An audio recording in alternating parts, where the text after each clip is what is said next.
Coming up on 2.5 Geeks, we actually have 2.5 Geeks on this episode. Plus, we're going to be talking about Diablo 3, some amazing cases, and a whole lot more. The bar has been set wicked fast. It rocked in the benchmarks. We're going to up the ante a little bit. Processing power, I kind of understand this. Welcome back to 2.5 Geeks. I'm Ayaz Akhtar alongside Dave Altavilla, the returning Dave Altavilla, and Marco Chiappetta, who's been here since the beginning, before there was a time. I have no idea what I'm saying. How are you guys doing? Other than you making stuff up, I'm doing all right. And Marco? How are you? I'm doing really good. Can't complain here. I am punchy. I've had a very long and busy day. I was working in the fields. You know, I was mining today. Lots of things. And there's no mines in the fields. Fields of gold, perhaps? Something like that. I don't know. I was probably doing my job. Anyway, let's talk about technology, because that's what we do on 2.5 Geeks. If you didn't know, if you're confused, be confused no longer. Let's talk about something that's going to confuse me why it's in the lineup. We're going to be talking about some cases, the Carbide 300R and the Obsidian 550D. Now, before we even get to this, don't people just take their desktops and hide them now under their desks? Do people even see them, Dave? Some people do. Some people do, IS, like perhaps you. Or I shouldn't say that. You know, it's really a lifestyle choice. If you wish to have your computer be,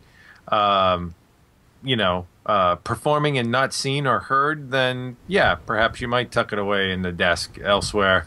Or if you're, designing an HTPC, a home theater PC, you might want to have it, tucked away stealthily and out of sight. But then there are those not so few but very proud that like to have a case that not only showcases their product, the hardware, the technology within, but sets it up in such a fashion that it is well cooled, well managed, elegantly designed, and otherwise, just dialed in for performance. And that's what the enthusiast case product, or I should say the enthusiast case market rather, is all about. And the folks at Corsair have been serving that for a little while now. They started with memory, then they broke out to power supplies, and are now doing some pretty sleek cases. The Carbide 300R and the Obsidian 550D, to be specific, is what we looked at. Now, I'm actually from the old school. I'm kidding around a bit, because back when I was a kid, we put desktops on the desktop. They were literally, you'd put it under your monitor. I know this is the old days where they used to be like on their sides, the pizza box style. Then when mini towers showed up, you're like, okay, which side do I put it on? On the left side of my monitor or right side of the monitor? You had to decide your cable management, had to see if you can actually see around the corner. And these cases are beautiful. What's interesting about each one? So, honestly, Corsair, in terms of their case designs, there's a couple of different approaches in the market currently that seem to be taking hold. There's the flashy, really standout sort of product, things like the Thermaltake Level 10 and the Level 10 GT. These are cases that were literally designed by folks at BMW in conjunction with the folks at Thermaltake, for example.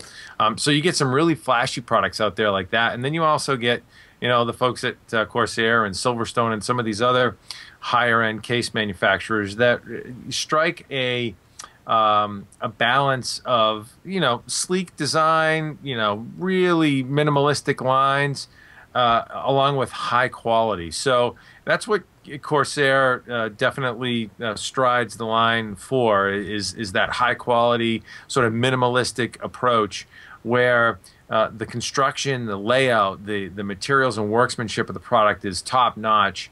But it's not a case that's going to scream, "Hey, look at me! I'm a hot rod." It's just a very well built, well designed chassis. And the Carbide 300R is a smaller ATX mid tower, and also supports micro ATX designs, or motherboards, I should say. And the 550D, the Obsidian 550D, is a little bit larger, super quiet design. The 330R is built. The smaller chassis is built with lots of thermal advantages in mind. You know, perforated sides all around for lots of venting. You know, larger fans, lots of sights for fans. Really good use and layout of available real estate inside the chassis. Actually has a nice car, cutout inside the drive rack area that actually allows a video card to an extended longer video card to extend beyond the motherboard keep out area into the drive rack area. So definitely they put their thinking cap on in terms of layout inside this chassis. A little bit loud, frankly with how open it is, but definitely a well designed case from a layout and cooling and thermal management perspective. The 550D is sort of like the opposite approach. Here you've got a little bit larger case design. So again, good management, layout, and I guess real estate planning inside the chassis as well. But it's also designed for absolute acoustic dampening and minimal, quiet design. It's actually got acoustic dampening material, foam all around the panels of the system. Even the individual standoffs and mounting holes for things like the power supply and certainly the hard drive rack, they're all lined with rubber grommets so that anything you screw into this chassis, anything you snap together, whether it be a side panel or a drive or whatever, it's all insulated with some sort of sound dampening material. And so the result is an absolutely stealthily quiet chassis that also cools very well. And you can open it up by pulling a couple panels on the top or the sides or the front to let some extra air in. You can actually pop some of the panels off, but it's definitely designed for quiet, a stealthy existence. It's probably a case that you'd enjoy using in your video studio setups. Well built case on the 550D. A little bit mechanically challenged inside. We found that the motherboard tray area was recessed a little bit inside the chassis, and so as a result, plugging in SATA cables was a challenge in spots. Barring that, if you're the type of enthusiast or do-it-yourselfer that's looking for a chassis that absolutely works on quiet computing, this is the chassis for you. And then the 300R, if you're looking for an inexpensive chassis, again, you're talking under $100, about $89, $79 retail, street price. That also keeps your components really cool and does so in a very, a smaller footprint, smaller mid-tower footprint. The 300R is a good option as well. So we were pleased with the new offerings from Corsair. Now, Marco, you actually told me one of your favorite little things about one of these cases. What was that again? The 550D, the door on the front of the case, it can hinge either direction, so you don't have to choose, where you're going to stick your case. You can just stick it wherever you want it, and the door swings either direction. It's really cool. It's the small things like that. That's actually really important. and I'm not making fun. I really mean that. On to... Quit making fun. I'm making fun of you. Now I'm going to make fun of gamers. Ha, ha, ha. Bully. Ready? Here we go. People have been waiting for Diablo 3 because it's... Come on. Seriously. You don't even have to be a gamer and know that people are waiting for Diablo 3. And over at Hot Hardware is the definitive Diablo 3 preview. Yeah. What does that even mean, Marco? What is a definitive preview? We're serious. So this is an awesome article. Joel put it together for us, and Joel was a Diablo 2 modder back in the day and a hardcore Diablo player. When you read this piece, it's obvious he knows everything about the universe, all the characters, the history through Diablo 1 and 2. Joel just knows this game better than most people on the planet, and I'm not saying that lightly. He really does know the game. And why we say it's the definitive preview is because not only does Joel cover the storyline, the graphical elements, the basic mechanics of the game, but he also dives deep and discusses how Blizzard's changing some of the ways the game works insofar as it manages health and experience points and things like that. And actually goes into the math on on how the game deals with some perceived problems that were in Diablo 2.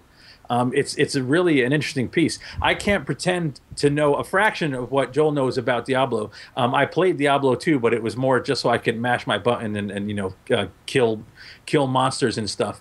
But he really is entrenched in the world and covers all of the intricate details in Diablo 3, which is coming, by the way, May 15th. So May 15th, you can read the preview and know everything that's ever come before it. Is there anything else that should be highlighted in this article? Well, with the article, I want people to come read it and check out the videos, check out the screenshots. Joel's been in the beta for a couple of months now, so we have all of the intricate details. But what's also interesting, we're going to talk a little later about some console information. And what Diablo 3 kind of means to me, and what some of the other games that have come out recently, there's sort of like the stars are aligning, and there's a bit of a renaissance in PC gaming. We've had some awesome games already come out, like Skyrim and Battlefield 3 and Mass Effect 3, and we have awesome games coming like Diablo 3, which we cover. And there's also been some rumors. They're not, they haven't been confirmed yet, but it's probably going to happen that the next-gen consoles are likely going to have x86 CPUs and ATI Radeon graphics chips. And it's like, okay, if the console makers are now going to be optimizing games for x86 and graphics chips that are in the PC, it's almost like we're not going to get those crappy ports anymore. We'll have much more, much higher quality games coming. And it's already happening because people are seeing how much power they have on the PC. But we might have even more better stuff coming if the consoles kind of align themselves with the PC in the future. Just something interesting to think about. Well, let's move on to that discussion of consoles. You guys have a piece over there at Hot Hardware, the dysfunctional state of the console industry.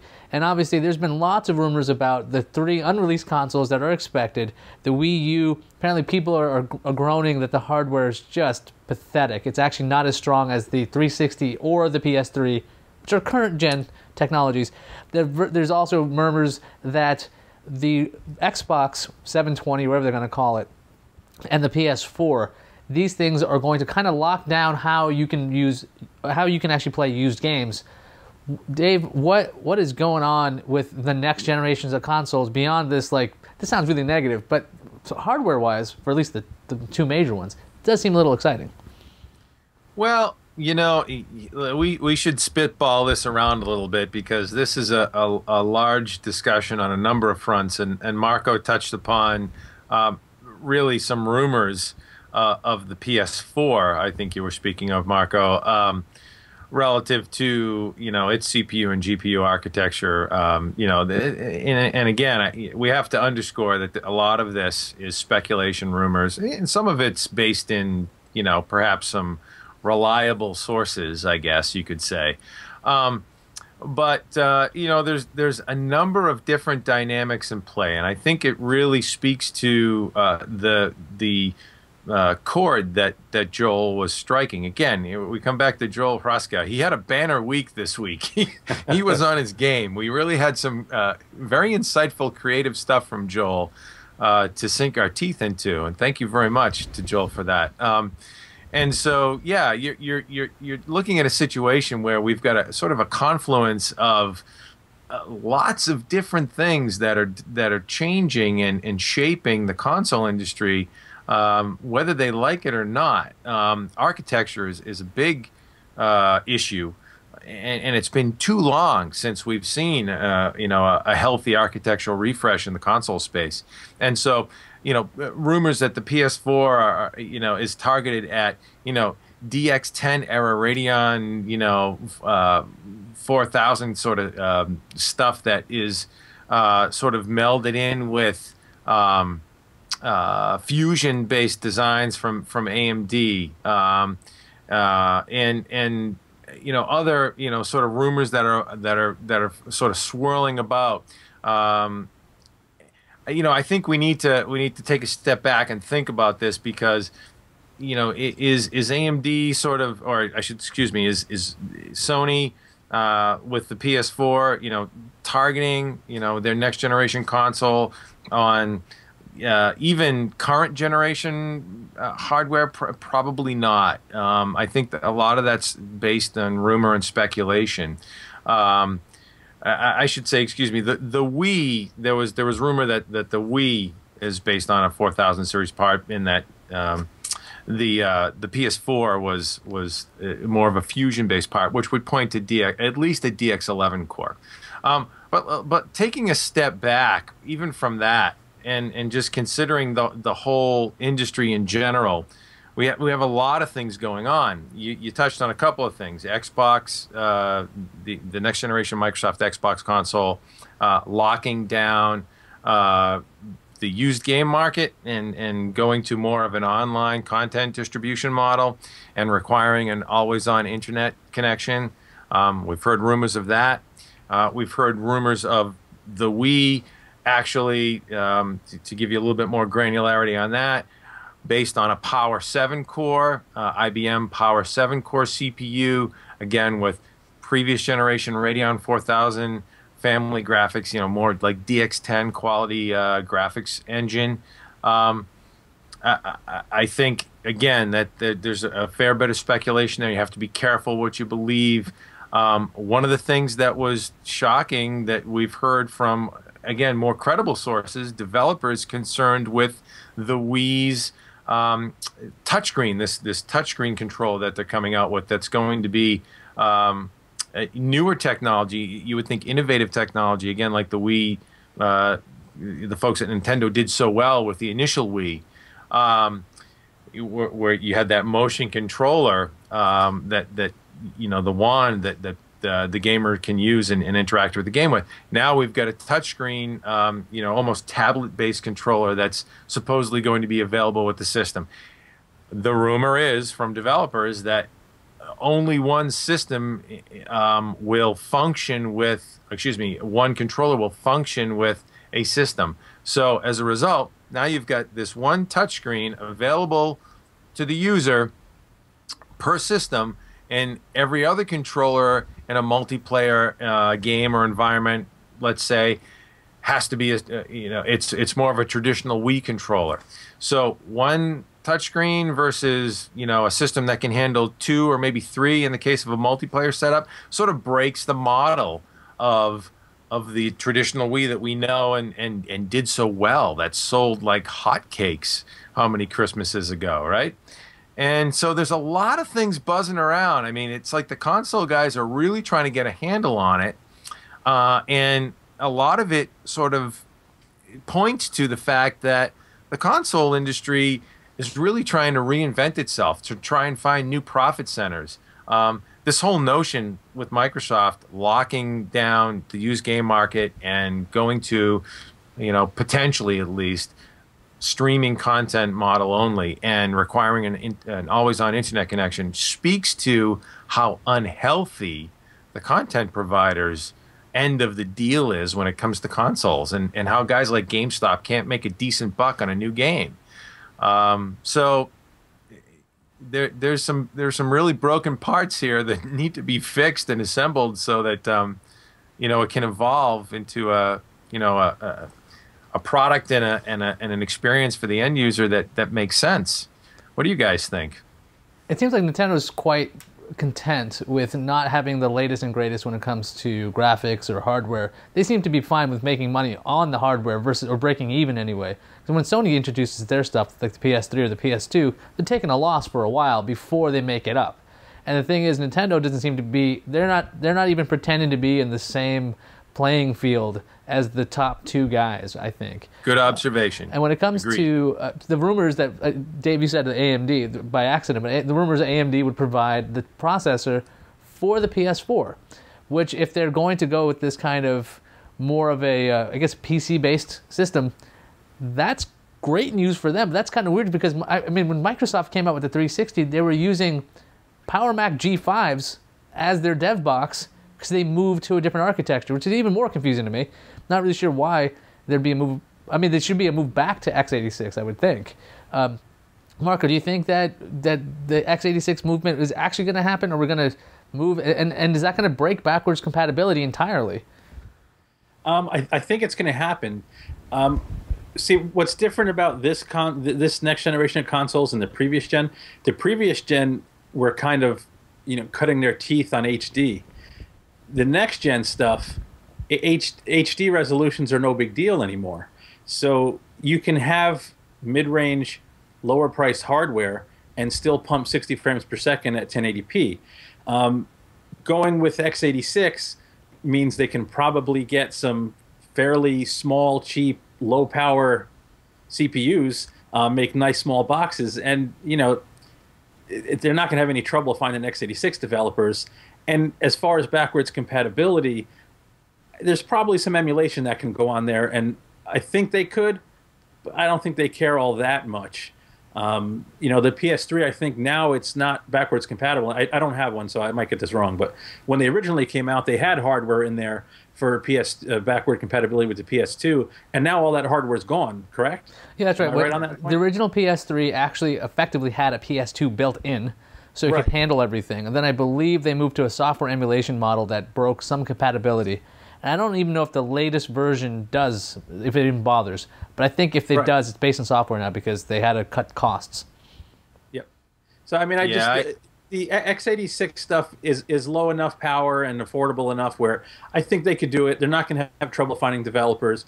As far as, locking out the used game sales, that's just a side effect of going, to online distribution. I just hope that if it is online distribution, they pass on some of that savings to consumers, because if there's no packaging and no shipping and nothing like that to contend with, hopefully the games are going to be cheaper for end users.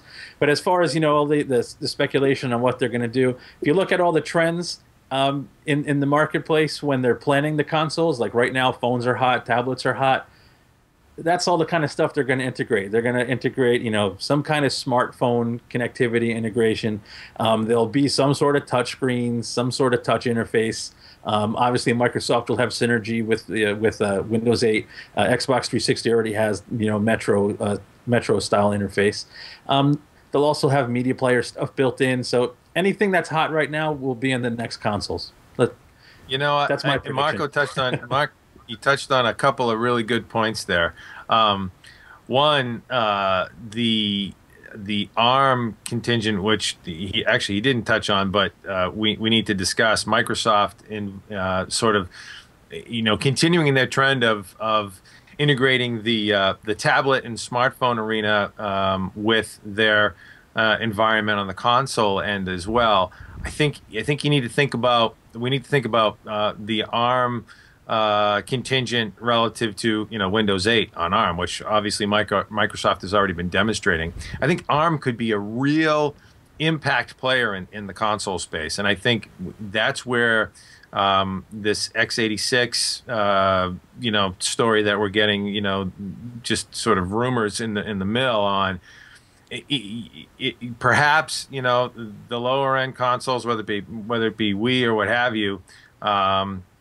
You may see some traction for x86 in that space. I don't know if it's PlayStation 4. I think Wii's Power 7 or IBM, but ARM is going to be a big horse in that race. And when you have guys like Microsoft saying Windows on ARM and demonstrating Windows 8, now you've got a synergistic cross-platform architecture. There's a real challenge there. And then the other thing about the always on the digital distribution, I think you're absolutely right. I think that's what needs to happen here, is that content gets cheaper and more available and ubiquitous through that means. And frankly, the brick and mortar shops are probably a thing of the past. I mean, how many games, Marco, have we needed to acquire for benchmarking that we haven't been able to get on Steam lately, right? Yeah, for the PC. Very few. Yep, very few. Between Steam and Origin, you can get almost everything. It's kind of a sign of the times, and used game market or not, I think the brick and mortar shops or selling a ROM, I think the days are numbered. Well, let's move on to the world of confirmed stuff. Okay, everything we're talking about is all rumors. We have no idea. We hopefully we'll see something. Let's talk about SSDs because we haven't talked about that in a long time. Now, Marco, you were holding them up before. You had like gigabytes, almost a terabyte worth of data there. Nice shades, my man. What do we got? These are my Vertex 4 glasses. These are the new OCZ Vertex 4 SSDs. Have a 512 gigger and a 256 gigger here. Nice little drives. So these are brand new solid state drives from OCZ. They use the Indilink's Everest 2 controller platform. And as you probably know, OCZ owns Indilink. So this is a an OCZ fully built and designed drive. If you're familiar with SSDs, you know the OCZ's Vertex series has been really popular with enthusiasts. They've been out for years. The Vertex 1 was based on an Indilink's controller. It was really good at the time of its release. The Vertex 2 was offered class-leading performance. The Vertex 3, another class leader, great drive. This Vertex 4, it does offer excellent performance, but it doesn't have that kind of generational leap over the Vertex 3. That the Vertex 3 had over the Vertex 2. But the performance characteristics are really interesting. So you have a few things to deal with SSDs. You have incompressible or compressible data and how they handle that. You have read and write performance in sequential read and writes with small or large files. And you have random reads and writes, both with small file sizes or larger file sizes.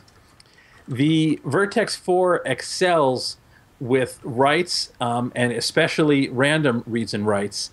It does really well with sequential large file reads, and it handles incompressible or compressible data equally. There's no performance limitation with different data types. But with small sequential reads, it kind of trails the SandForce-based drives. So it's really fast overall, but it's not sort of the fastest in all use models. This episode is actually running long, so is there anything else super important about this SSD? Only $1.75 per gigabyte available now. Come to the site and read the article. Dave, this site of yours, you guys sometimes have contests. Where's the contest details? Tell me about the contest details. I'm shaking a fist at you. We can tell you about them, but we can't announce just yet. I can tell you that we are aligning at least a pair of Transformer Prime tablets with docks that will be available to lucky winners at the end of the contest. When we announce the contest, I'm going to guess a couple of weeks or so, tops. And it will take a little bit more social network, or I should say not more, different social network effort than previously required. Are you sure you're allowed to say that, perhaps. or do I have to bleep that out? You sure you're allowed to say the product? Say again? Yeah. Are you sure you're allowed to say the product, or do I have to bleep it out? No. You sure? You don't have to bleep it out. Yes, I'm sure. All right, so if you heard bleeping, it's just because I felt like doing it. So anyway, if you want, you will find out contest details over at HotHardware.com when it's posted. Also, if you want to know about anything we talked about today, I mean anything, and we talked about a lot of stuff, HotHardware.com. It's got every article we're talking about, the definitive Diablo 3 preview, cases and cases, beautiful pictures of cases, no less. Why is there air? We answer that question, too. That's also there. There's all kinds of things. But let's say you're like, I want to go somewhere else. I want to go to a different part of the web, but I still want to see Hot Hardware. You're really lucky. We got you covered. Dig.com/HotHardware. There's Twitter.com/HotHardware. There's Facebook.com/HotHardware or YouTube.com/HotHardwareVids for, again, beautiful motion picture goodness. That's right. And that does it for this episode of 2.5 Geeks. Wow, this was just packed. It's packed. You guys, how are you guys feeling? I'm spent. Good. I'm like energized. You're energized? This got you going? I'm like, wow, my brain is exploding with information. So I'll see everybody next week. Thanks for stopping by. Take care.